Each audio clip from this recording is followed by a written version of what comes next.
China is not happy about a potential meeting between Taiwan's president and House Speaker Kevin McCarthy in Los Angeles next week. A spokesperson says if the two leaders meet, Beijing will, quote, definitely take measures to resolutely fight back. Senator James Lankford says more than 1 million acres of Oklahoma farmland is currently owned by foreign entities, and nations like China are using the land to farm illegal drugs. Chinese criminal organizations have moved into my state in mass numbers. The year after marijuana was legalized in my state for quote-unquote medical purposes, we had more land sales to foreign entities in Oklahoma than any other state in America, as Chinese criminal organizations and Mexican cartels immediately moved in to be able to set up shop in distribution nationwide. That was extraordinary. Joining me right now is the man himself, Oklahoma Senator and member of the Homeland Security, Finance, Select Committee on Intelligence and Ethics Committees. James Lankford is here. Senator, thanks very much for being here. Quite an education you gave us yesterday in that hearing. I want you to tell us more about it, because this whole time we're worried about the CCP buying up land in a number of states, but that land is next to our military installations. So I assume that the CCP wanted to spy on our military installations by having that land so close. But you're bringing up another issue. They're buying the land and then turning it into farmland for drug production? They 100% are. So these are Chinese criminal organizations that are moving in, and you're not going to move in and move that much money without some awareness of the Chinese Communist Party in setting up. Just in the last year, China has doubled the number of acres that it has in the United States. They're buying up hundreds of thousands of acres across the country, and they're moving in criminal operations into the country. So this is an awareness that is a gap in federal law, what we call the CFIUS review. That review is typically about healthcare companies or tech companies or technology, whether we're going to transfer those or allow those to be owned by a foreign entity.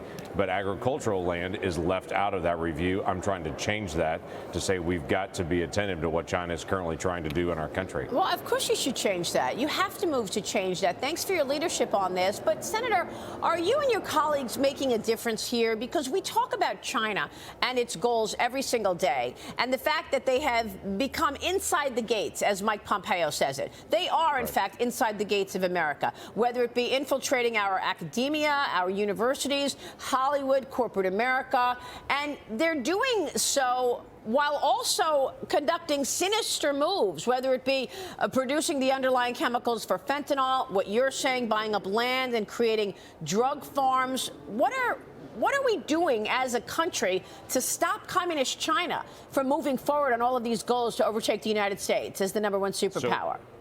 Piece by piece on this, we've got to be able to do our military work. We've got to make sure that we have what's called hard power on this to be able to make it very clear that we are the United States of America and we're none to be trifled with. The second thing that we've got to do is deal with economic issues. Every corporation in America needs to look at the business that it's doing currently with China. If their supply chain comes from China to the United States, know that the communist nation will at some point cut that off. And so they need to be attentive to that in all of their investment strategies and all of their logistics tail. If they have China anywhere in that logistics tail, that's a major problem. And then we got to deal with legal issues that are here in the United States, whether it's, as you mentioned, universities, which I've spoken at often on the Confucius Institutes that are in universities. Many universities, including in my state, have pushed those out and have said we see those for what they are. This is actually trying to place individuals in the university to be able to be a spy here on this campus. Yeah. So they're pushing those out, and we're going to continue to be able to find every single area that we can.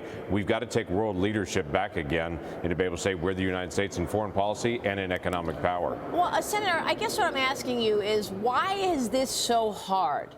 I mean, look, you and your colleagues on the Republican side have come up with ways to actually begin to attack this. You know, you've even got on the House side this Select Committee on China. You're talking about the supply chains and how reliant we are on the CCP. But let's face it, until you took the gavel, the House took the gavel, you all had not had one hearing on the origins of COVID-19.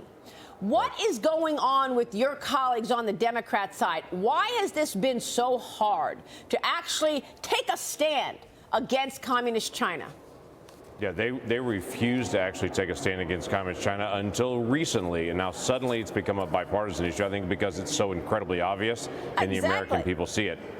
And the big issue, I mean, you can look at the NBA even, and Ennis Freedom getting kicked out of the NBA because he spoke out against China, and the NBA said, we're not going to do anything to be able to upset China and that business model. You see that in business areas, but you also see that in politics at this point, where they're making movies in Hollywood or whether it may be. They don't want to ruffle the feathers there. The issue is China is on the move, and they're aggressively coming after every sector of our economy, and we need to pay attention to that and push back. There was no response to a surveillance balloon traveling almost the entire country. There was no response to the fact that China covered up COVID-19 and will not allow an investigation into the Wuhan lab. Will there be no response that China is now threatening Kevin McCarthy? And if he meets with the president of Taiwan, they already threatened, the former Speaker of the House, Nancy Pelosi, threatened that they were going to blow up the plane when she landed.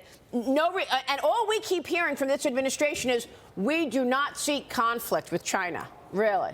Yeah. Well, we don't seek conflict with China, but we also seek to be able to push back on their push on us on it and make it very clear who the world superpower is and to be able to engage on this. Nancy Pelosi had the right to be able to be in Taiwan. Kevin McCarthy has the right to be able to meet with the Taiwanese leader. That's very, very clear, and we should make it very clear on that. Kayleigh, jump in. Senator, it's pretty clear that China is trying to undermine the United States from the inside out by making us a nation of addicts. We're addicted to drugs. Our youth are addicted to TikTok, another Chinese spyware site. How can we raise public awareness about what China is trying to do, especially to young adults? Yeah, the painful thing is I talk to some folks that they'll say, well, American companies spy on me, Google spies on me, everything else on it, so it's no big deal if the Chinese do. It's very, very different to have the Communist government of China actually gathering data, harvesting that, collecting all of your connections. That is very different than what's happening for marketing strategies versus American companies. And the United States government is not connected to all of those companies. Google is not turning over all their data to the United States government to be able to track individuals. That is something that happens with a company in marketing, not in a government that is trying to be able to track, harvest, and gather information about individuals and families.